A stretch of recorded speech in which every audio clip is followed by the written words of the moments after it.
Les aventures d'Hubert le ver de terre.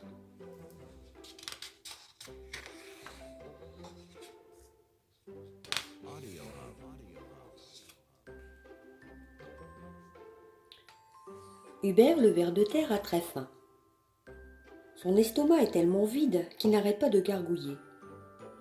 Mais il a entendu que dans un endroit où il n'était encore jamais allé, il y avait des choses à dévorer. Et que ça tortille et que ça frétille, je vais me régaler les papilles.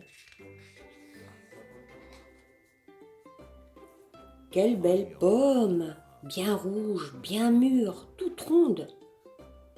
Mais qu'est-ce que c'est que ces façons? Lâchez ce fruit, jeune fille, je l'ai vu avant vous. Trop tard, la demoiselle en croque un gros bout. Heureusement qu'Hubert n'y a pas goûté. Elle était empoisonnée. Et la demoiselle y est tombée, dans les pommes. Heureusement, Hubert est déjà parti. Un potiron, c'est juteux, moelleux, très bon et énorme. Juste ce qu'il faut pour mon petit bedon. Mais où est-il passé? Où vais-je dans ce carrosse? Dites donc, mademoiselle, prenez garde à ne pas mettre vos pantoufles n'importe où. Laissez-moi descendre. Elle me fiche la trouille, cette drôle de citrouille.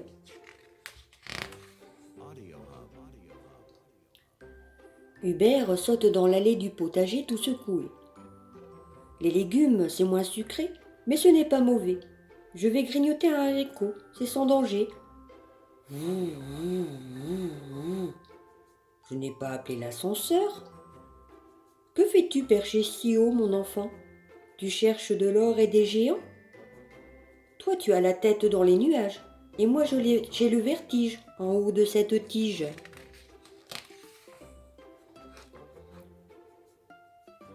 Hubert se laisse glisser jusqu'à terre. Il commence à être fâché. Avec toutes ces aventures, il n'a encore rien avalé.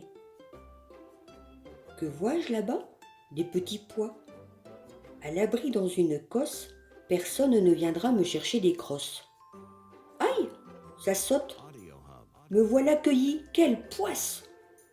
Qui a bien pu confondre le lit de la princesse avec une casserole?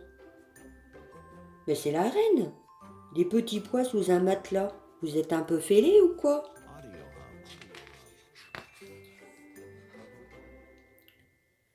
Hubert s'enfuit de la chambre rose et dorée.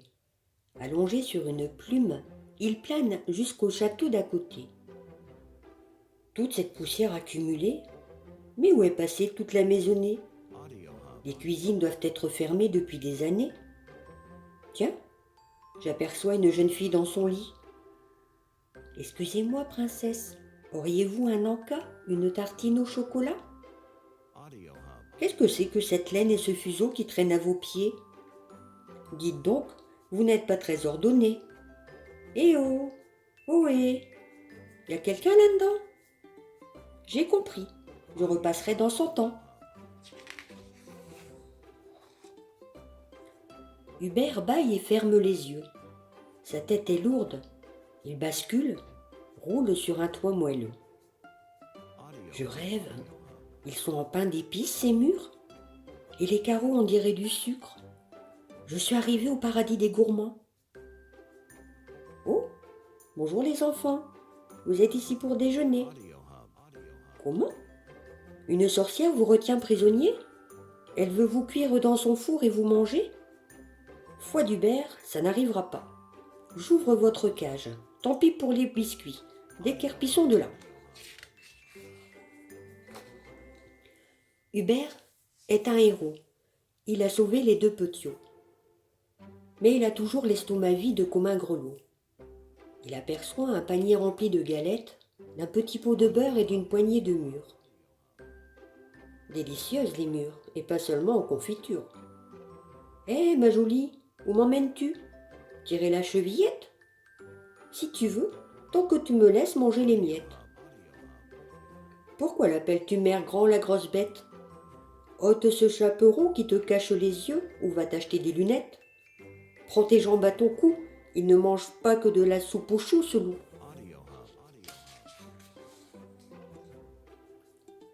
Alors qu'il se sauve, Hubert entend pleurer dans une motte de terre.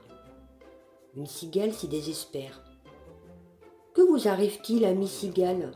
Pourquoi n'avez-vous pas le moral? C'est la fourmi, cette radine.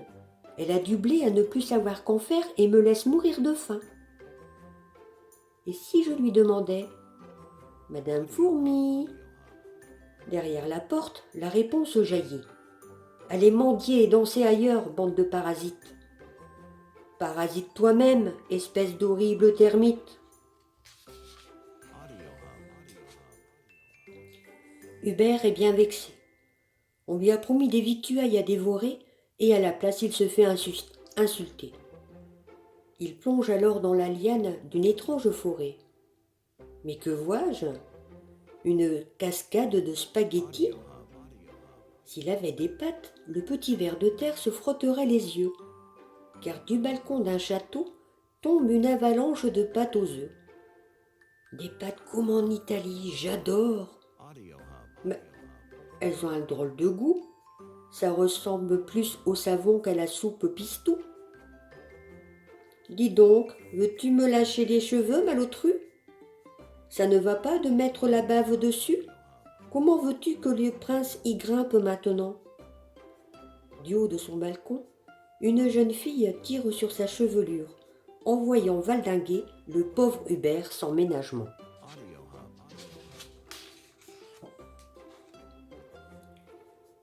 Bloup, bloup, bloup, bloup.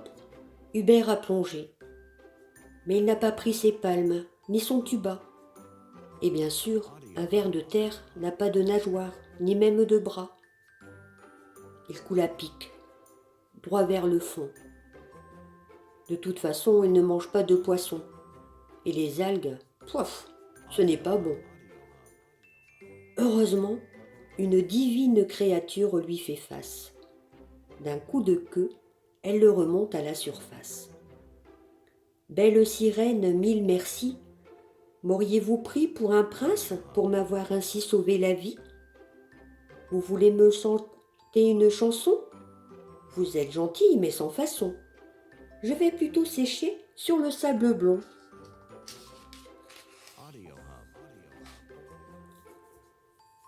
Hubert se demande ce qu'il a fait pour tomber dans un tel guêpier.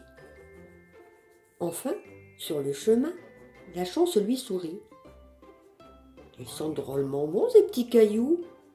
Ne serait-ce pas des bouts de brioche tombés d'une poche? Hep, le moineau, laisse-moi un morceau. Ah, un ogre. Ça suffit maintenant, faut pas pousser. J'abandonne, j'en ai assez. Une grande main s'empare du petit ver de terre tremblant. Elle approche d'une tête à la bouche rouge qui s'ouvre sur 28 dents. Adieu Hubert. Qu'est-ce que tu fais dans mon livre de contes? C'est toi qui as trouvé les pages et mangé le papier? Un livre, ça se dévore avec les yeux, gros béné. Allez, oust, dehors, et fais attention aux corbeaux. Les vrais oiseaux préfèrent les vers de terre au camembert.